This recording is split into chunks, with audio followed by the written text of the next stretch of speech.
Very good afternoon, ladies and gentlemen. My name is Nurul Afiqah from Class 6A, and today I will be presenting my final year project entitled Progress on Lignocellulosic Biomass Pyrolysis for Biofuel Production, a Review. This presentation have three sections, which is Introduction, Literature Review, and Conclusion. For the background of the study, the global is demanding energy by 25% as the population and economy expand, particularly in oil. As energy demand rises, greenhouse gases is expected to reach over 43 billion metric tons. Biofuel by pyrolysis have appealing characteristics such as a clean and renewable combustible that can reduce carbon emissions by more than 80%.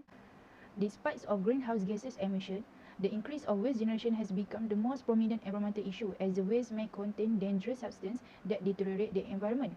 Direct pyrolysis of waste often does not produce fuel with desirable properties. Moreover, lignocellulosic biomass has complicated structure and chemical reaction.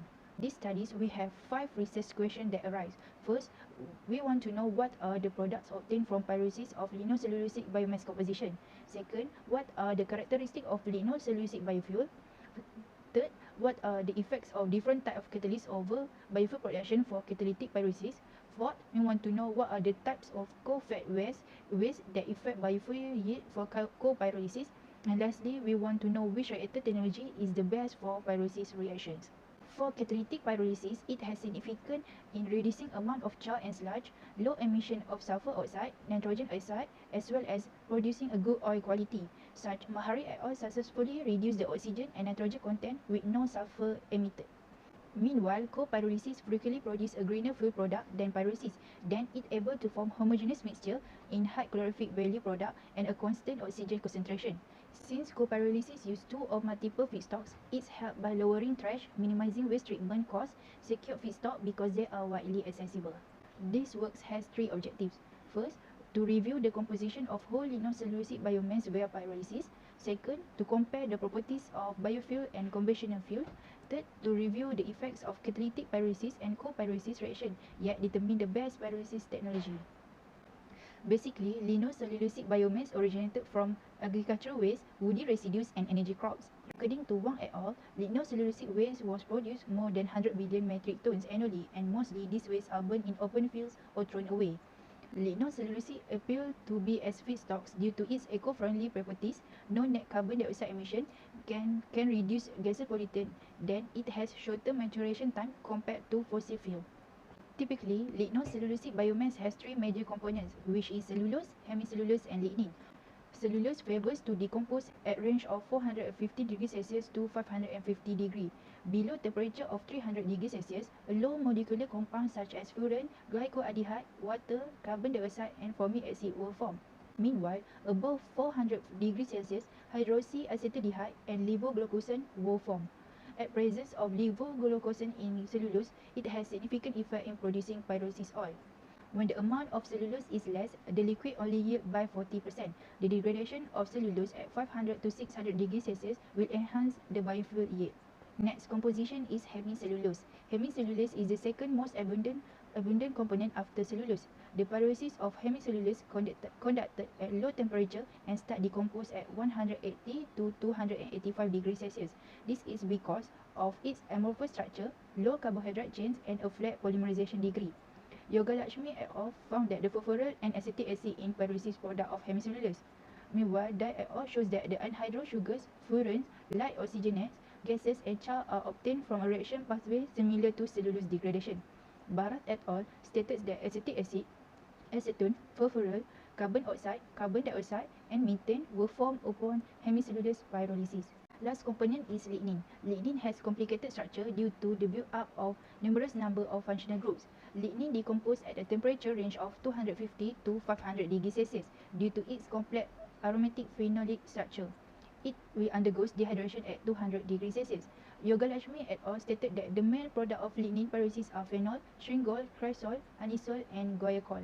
In pyrolysis of softwood lignin, the main product is guaiacol. Meanwhile, lignin pyrolysis of hardwood provide guaiacol and shringol derivative. Lignin pyrolysis develop biochar. From the table, as you can see, biofuel has high water content compared to heavy fuel. This will affect the ignition and heating process in the chamber.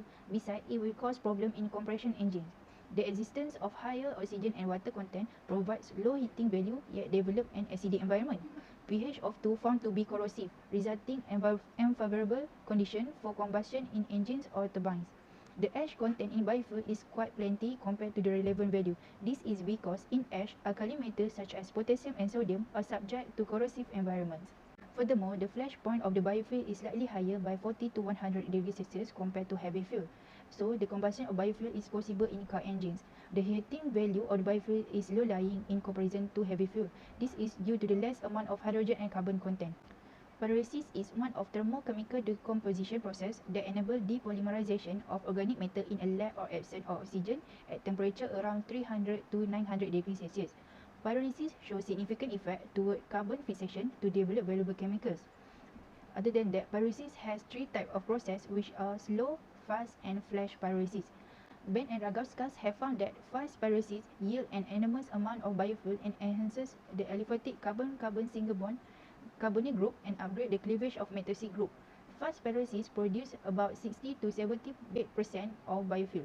Then the pyrolysis of lignocellulosic biomass are divided by two reactions, which is via catalytic and co-pyrolysis. Zeolite-based catalyst has been acknowledged as the most efficient catalyst in production of aromatic compound, good dehydration and polymer cracking, and capable to distress undesirable products such as oxygenated compound. Typically, it has been employed in the petroleum industry for improvement of low-octane component of boiling range in the gasoline. Next, modified Sassoon Mobile 5 became the most reassuring catalyst for hydrocarbon fuel production and known for its maturity to be used in pilot and larger scale biomass and their acidic properties. It only deposits a small amount of coke compared to pristine modernite, zeolite Y, silicate and silica alumina. The more acidic a zeolite, the greater the efficiency of proton migration, resulting in failure conversion of aliphatic to aromatic compounds. At silica to aluminum ratio of 30, enormous aromatic will yield yet improvising the octane number of the biofuel as conventional fossil fuel. Mesoporous aluminosilicate originated from the mobile composition metal family. Mesoporous aluminosilicate has moderate acidity and sizable pore size. It predicted undergoes effective deoxygenation of large molecule in lignin and hardly selective cracking without lessen the organic yields and less cooking deactivation. Mobile composition metal 41 are the best mesoporous zeolite. It has relatively sufficient hydrothermal, hydrolytic stability and good thermability. CM family has low active center, hence it is compulsory to propose heteroatoms into the active center of molecular sieve by substituting the silicon and aluminium element with transition metal. Thus, the salinization of titanium MCM41 has significantly lower sulfur adsorption and develop longer lifetime of catalyst and its reactivity. Metal oxide catalyst has adequacy in lowering the oxygenated compounds likely phenols, acid and sugar. Metal oxide can be classified as two types, which is acidic and basic metal oxide. Acidic metal oxide show a positive impact on production of gas.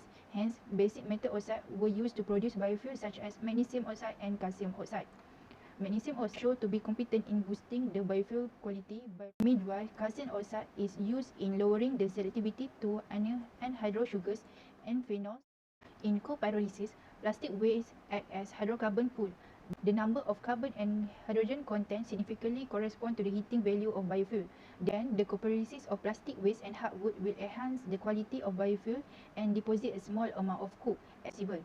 By blending high amount of wood than plastic waste, it shows stick effect producing higher amount of biofuel. The co-pyrolysis of sugarcane bagasse and high density polyethylene will yield a high and good heating value of biofuel. Interestingly, agar has 30 times of oil content over first and second generation feedstock. In co-pyrolysis ratio 1:1 of enteromorpha prolifer with sugarcane bagasse, the biofuel was produced as much 56.12 weight%. Algae family have the ability to absorb harmful gases such as nitrogen, sulfur oxide and carbon dioxide for their growth. Microalgae contain amino acid in its structure, so it does co-pyrolyze with bamboo waste to boost production of oxygenated compound and phenols, while significantly slaying the nitrogenous compound sharply. The vegetable waste oil is the most satisfactory of feedstock because it has less amount of oxygen and have good stability, making it less prone to oxidation. From co-pyrolysis of corn cob with waste cooking oil at pyrolysis temperature of 550 degrees Celsius, ratio of 1:1, the highest biofuel yield at 68.6 weight%. At 1:1 ratio of lignin to waste cooking oil, it shows the significant effect exhibiting xylene, toluene and other monoaromatic formation. They have found that bubbling fluidized bed pyrolysis has efficient heat transfer, easy to control, simplicity, yet can yield the highest amount of biofuel. As conclusion, this study has achieved its objective. As recommendation, further research are needed in terms of capability of biofuel in combustion, economic feasibility of lignocellulosic biomass feedstock, and the other application of lignocellulosic biofuel. That's all from me. Thank you for your attention.